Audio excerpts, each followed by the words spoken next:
We're in Genesis chapter 30 today, and 31 if you have your Bible, mostly 31. And today we're going to talk about homesickness. Homesickness. Most of us have experienced this, whether it be for a week-long summer camp, missions trips, going away for school or work or for a relationship. Some of you might even be feeling that right now. Homesick, you're not in the community you grew up in. Maybe you relocated here for work or school or relationships. And maybe you miss family. Maybe you miss, friends and the place of your upbringing.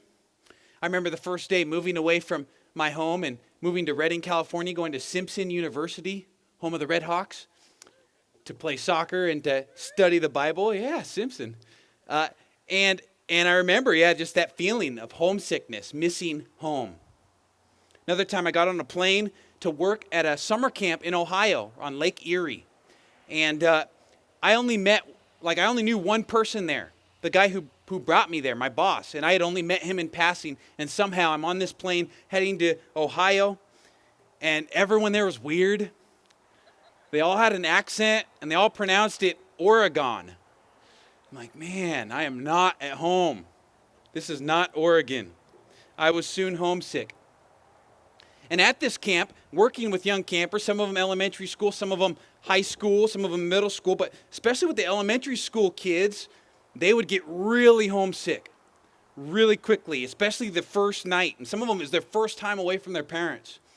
So this would happen frequently, right? The campers would get out of their bed and they'd come in tears, like, I miss my mom, I want to go home. It'd be like 11 p.m. And so because this was a frequent problem, us as counselors came up with a solution.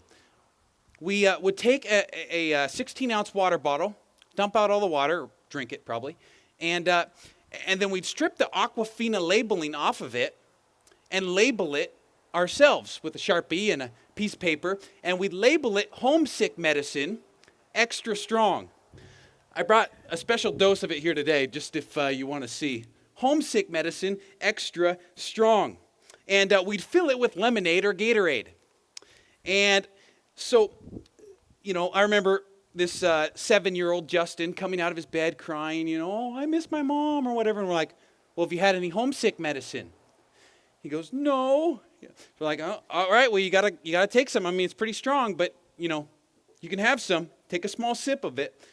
But after you take a sip of it, you have to go back to your bed, and for the medicine to work, you've got to lay really still and close your eyes, and then the medicine will get to all parts of your body, and then you'll go to sleep and won't miss home. And so the kid goes, okay, and he takes a swig of the stuff, and he goes, this tastes like Gatorade. We're like, and so we're like, oh, I know it does, but this is the real stuff, man. We tried to convince him, and it was everything we could do to keep it together, not laugh, And he walks off to bed, and we don't hear from him all night. The following night, he comes out, he's crying, and he's like, you guys got any more of that homesick medicine? And so we give him some more, and he goes to bed, and then when the counselors weren't looking, I took a little bit of it myself, But in today's passage, we see that Jacob is getting homesick. He misses home. Little recap, Jacob is married to 2 sisters. Yeah, it's awkward. We talked about it last week. And Rachel and Leah ends up having 6 sons, not all at once, consecutively. Rachel will have 1 son and then have another in the future. And then there's this power struggle between the sisters. And if you read through Genesis 30, it's messy. It's kind of crazy. They even, in this power struggle, have their servants sleep with Jacob. So it's just crazy, and that produces 4 more children. And so if you're good at math here, you add it up, and there's 12. And that's where we get the 12 sons of Jacob, or later to be the 12 tribes of Israel. Now, if you're new to church here, or new to the Bible, we've talked about here at Redwood a lot that the Bible does not support slavery. It does not support polygamy. God works in these messed up systems, even as they are. He works with messed up people and societies. So we're thankful for that, because that exists here today, messed up societies, not polygamy. Unless you watch Sister Wives, which is a weird show. But so don't watch it. So after Jacob has his 11th son, Rachel's first, who's Joseph, he's ready to leave. So if you have your Bibles, Genesis 30:25. I'm reading out of the NIV today. Genesis 30:25. After Rachel gave birth to Joseph, Jacob said to Laban, "Send me on my way so I can go back to my own homeland. Give me my wives and children for whom I have served you, and I will be on my way. You know how much work I've done for you." So like I said, Jacob wants to go home. And so here's the three things we're going to look at today: the reasons for return, the plan to return, and the place to return. The reasons, the plan, and the place to return. First, the reasons. Why does Jacob want to plan a return? What's the reasons for it? Well, there are a lot of things stack up for Jacob for the good. First is his debts are finally cleared. You see, earlier in the story, Jacob owes Laban 14 years of work because he wanted to marry his two daughters. And this is partially Jacob's own fault, as he impulsively pledges to work 7 years for the ravishing Rachel. Then Laban deceives Jacob, which we talked about last week. He gets the other sister married to her, the less attractive sister Leah. And then Jacob actually gets to marry Rachel a week later, but he still has to work an additional 7 years, 14 years of debt to Laban. But finally, 14 years later, Jacob is free. He pays off his debts. So technically and contractually, he's able to leave. Perhaps more significantly, Rachel has her first son, Joseph. Why is this important? Well, we've talked about this before, but in so many ancient cultures, women have no legal rights, no protections. And so, sadly, back then, a woman's only legal protection would have been in the men in her life, either her father, her husband, or her son. And Jacob obviously loves Rachel immensely, so if he moves away from her dad, and she doesn't have a son, and something happens to him, say Esau comes and kills him, then she's out alone, vulnerable, completely vulnerable without a male son. So until she has Joseph, Jacob's reluctant to leave for her sake. Not only this, Jacob wants to leave because of Laban's business practices. They're a little shady in Laban's household. I call him lame Uncle Laban. Lame Uncle Laban. Jacob's uncle and father-in-law, same person. He continues to cheat and steal and manipulate and swindle his son-in-law. He's probably the father Jacob's deserved for all that he's done to others in his life. But God's definitely using this bad relationship to make Jacob into the man he wants him to be. Not only does he hate his current situation, but positively, Jacob misses home. It's obvious. He hopes his parents are still alive. There are lifelong resentments needing removal with his father and his brother. Maybe he wonders if restoration is possible with them. Forgiveness and restoration needs to happen between father and son and brother and brother. And theologically speaking, though Jacob can't see it, God has plans for him as he returns to that place. God's doing something special in that place. So those are the reasons Jacob's ready to return. Now for the plan to return. First, we see an epic fundraiser. It's a long way off. Jacob's needing money, and his uncle doesn't pay him very much. So Jacob asked Laban to release him from service. Jacob technically isn't a servant, but he's not really treated like a son-in-law either. Laban asks him to stay. He says, "Oh, I'll pay you more. Come on, stick around. I'll pay you more." Jacob negotiates to receive all the goats that aren't totally black and all the sheep that aren't totally white. So kind of the anomalies in the flock. It would be less than 10% worth of the animals. That's his contract, his negotiation. Laban agrees and then goes behind Jacob's back, takes all those lambs and goats into an offshore account somewhere and hides them from Jacob. Again, a shifty dude. Jacob then uses the folk tradition of the day to influence the breeding of Laban's flocks. I won't read through this because it's kind of confusing, but basically the tradition teaches that the animal's field of vision during mating would actually affect the kinds of animals that they would produce. So, Jacob does this whole art project and puts the strong animals there together, has them mate around the visual spots, and takes the weaker animals and gets them together to some selective breeding. And Jacob's plan strangely succeeds. the best and strongest animals mate. They have little baby speckled sheep and speckled goats at a disproportionate rate. So Jacob's empire grows. Now, if you're familiar with science, that doesn't work. So if you think about it, this tactic that Jacob uses didn't actually work for him. This was a miracle of God, a gift of God, not Jacob's creative plans. His success is miraculous. It's a gift from God, even though he thinks he's being clever and smart and doing those things. So that's his fundraiser, and so God blesses Jacob in some powerful and profound ways. So next we have an evasive flight. Chapter 31, verse 1. Jacob heard that Laban's sons were saying, Jacob has taken everything our father owned and has gained all this wealth from what belonged to our father. And Jacob noticed that Laban's attitude toward him was not what it had been. Then the Lord said to Jacob, go back to the land of your fathers and your relatives, and I will be with you. So Jacob sent word to Rachel and Leah to come out to the fields where his flocks were. He said to them, I see your father's attitude towards me is not what it was before, but God of my father has been with me. You know I've worked for your father with all my strength, yet your father has cheated me by changing my wages 10 times. However, God has not allowed him to harm me. If he said the speckled ones will be your wages, then all the flocks gave birth to the speckled young. And if he said the streaked ones will be your wages, then all the flocks bore streaked young. So God has taken away your father's livestock and given them to me. Skip down to verse 17. Then Jacob put his children and wives on camels. He drove all the livestock ahead of him with all the goods he had accumulated in Paddan Aram and go to his father Isaac in the land of Canaan. When Laban had gone to shear his sheep, Rachel stole her father's household gods. Moreover, Jacob deceived Laban the Aramean by not telling him he was running away. So he fled with all he had across the Euphrates River and headed for the hill country of Gilead. So they run away. And I'm struck by how much this story resembles the Exodus story, where the people of Israel leave Egypt.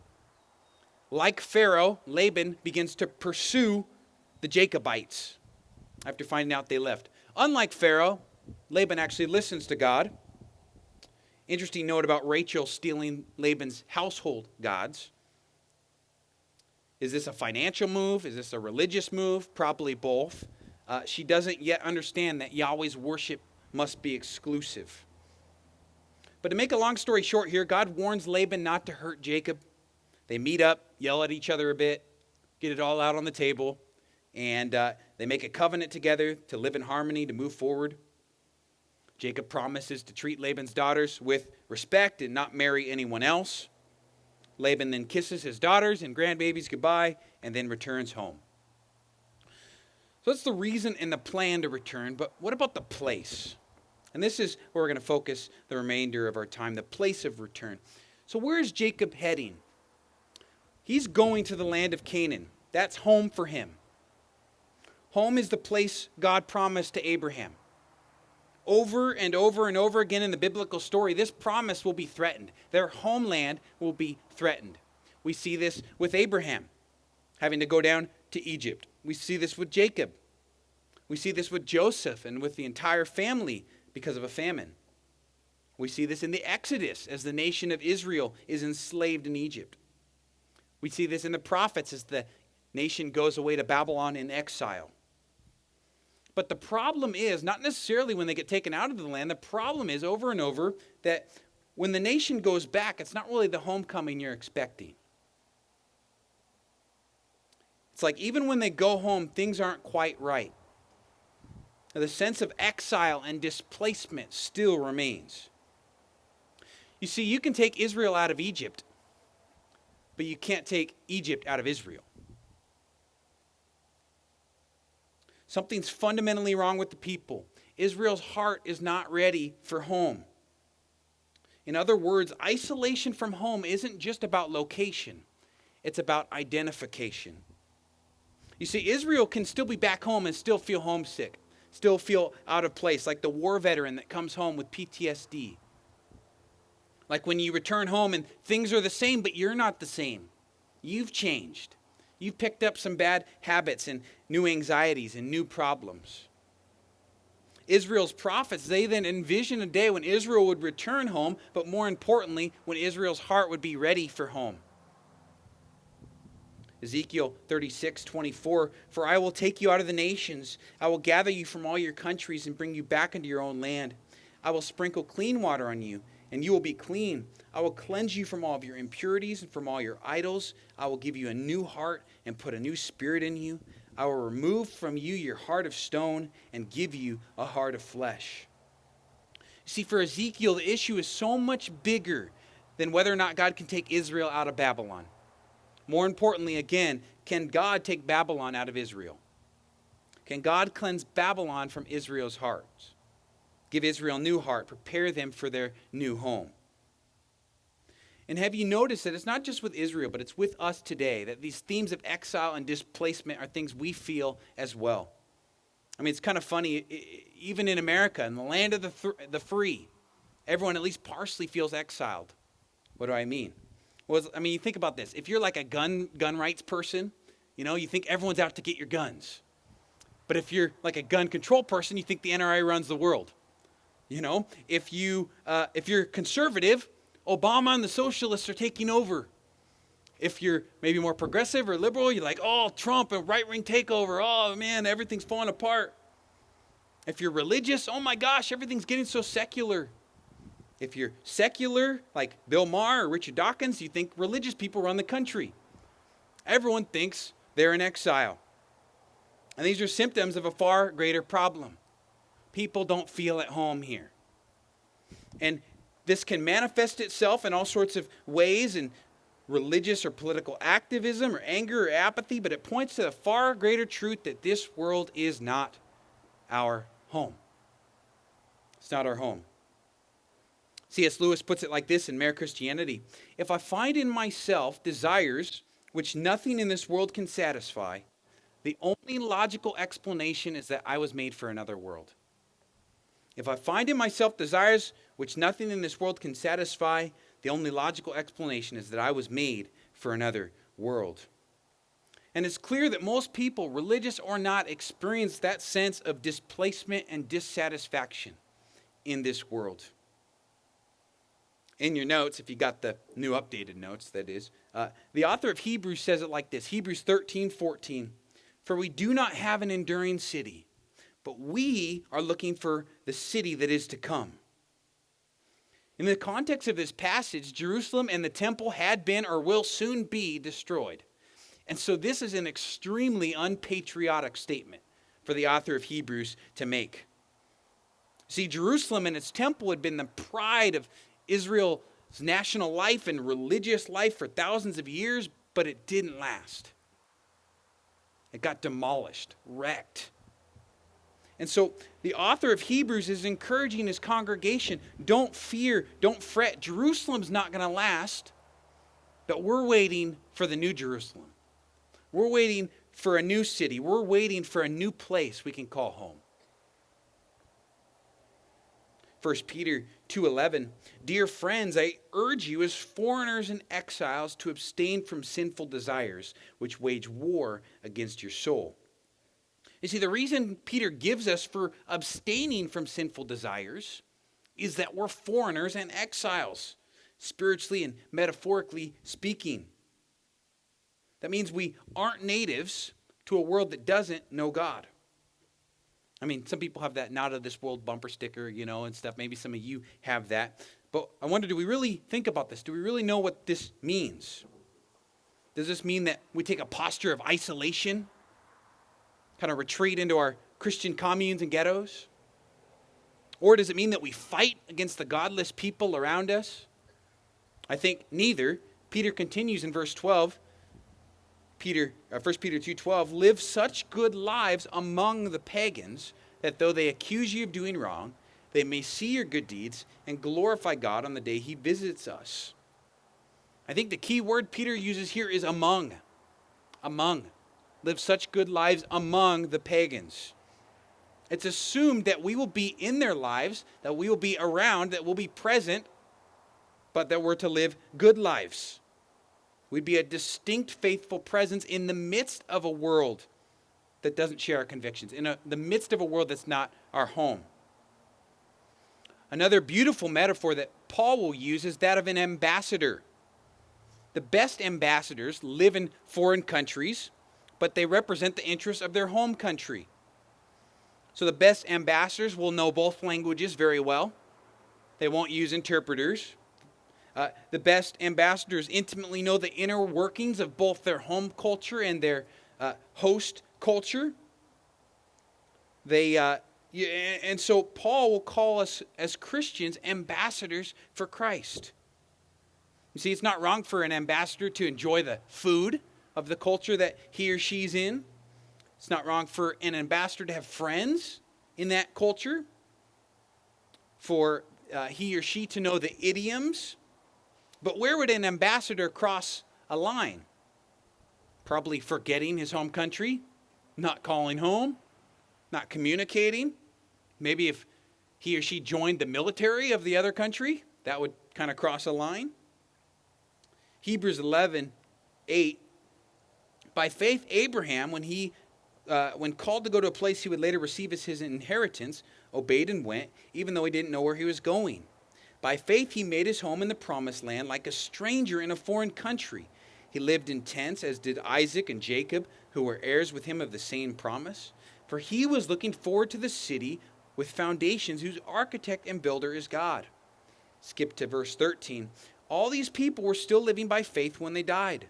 They did not receive the things promised. They only saw them and welcomed them from a distance, admitting they were foreigners and strangers on earth. People who say such things show that they are looking for a country of their own. If they had been thinking of the country they had left, they would have had an opportunity to return. Instead, they were looking for a better country, a heavenly one. Therefore, God is not ashamed to be called their God, for he has prepared a city for them. See, there's a lot going on here in this Hebrews passage, but basically the author of Hebrews compares our spiritual journey, our spiritual walk with Christ, with those patriarchs, Abraham and Isaac and Jacob, and their journey. In other words, i.e., we have not yet arrived. We're not there yet. You know, the most awkward part of being an ambassador, in our case, is our message. Why? Because our message, we are announcing that God's kingdom's taking over, that God's culture is taking over. See, our job is to tell people that God's kingdom is overturning everything that's not in line with his. And so the question that we ask as ambassadors to this world is this: are you willing to join Jesus in his restorative, recreating work in this world? Or will you be his enemy and stand in his way? Man, if you join him in trust, you'll be a foreigner in this life, but at home in the next life. But if you stand against him now, you'll be at home in this world, but eternally a foreigner later. It's a heavy question, but it's a vital one. Revelation 21:1, then I saw a new heaven and a new earth.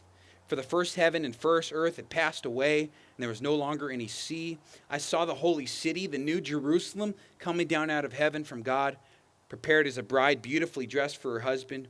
And I heard a loud voice from the throne saying, look, God's dwelling place is now among the people, and he will dwell with them. They will be his people, and God himself will be with them and be their God. He will wipe every tear from their eyes. There will be no more death, or mourning, or crying, or pain, for the old order of things has passed away. So what's our application here today? Well, some of us aren't homesick enough. Some of us are too at home here, too comfortable. We've lost our distinctiveness, too complacent in life. To use the ambassador analogy, we're forgetting the language and values of our home country. Others of us, we're extremely homesick, extremely dissatisfied and displaced in life. But like we talked about last week, we've been trying to self-medicate with all sorts of things and other things than God. This sense of loneliness or emptiness or dissatisfaction running to other things instead of him. I want to invite the worship team back up. And we're going to enter into a time of communion. And I want us to think of communion in this sense. Back with the homesick theme, one of my favorite things in college was to go home and eat my mom's home cooking. Because our cafeteria was nasty. I mean, it was not good. And In-N-Out was good occasionally, but I mean, every day, it's not good, not good for you. And it's just not the same. And sometimes if my parents were coming down to Reading, they would like bring home, home cooked cookies or something, or enchiladas if I was really lucky. And today I want us to think about communion as a taste of home. A taste of home. Jesus says that as often as we do this here together, as often as we remember him in this way, we proclaim his death, key words here, until he returns. Until he brings home with him. He's bringing home with him. And so communion here is an opportunity to remind ourselves of this homecoming. That one day, maybe very soon, we'll get to see Jesus. We'll get to spend eternity with him. And like my mother's cookies, this meal reminds us that we're loved, that we're part of a greater family, and that one day we'll get to be home. And he's going to bring home to us.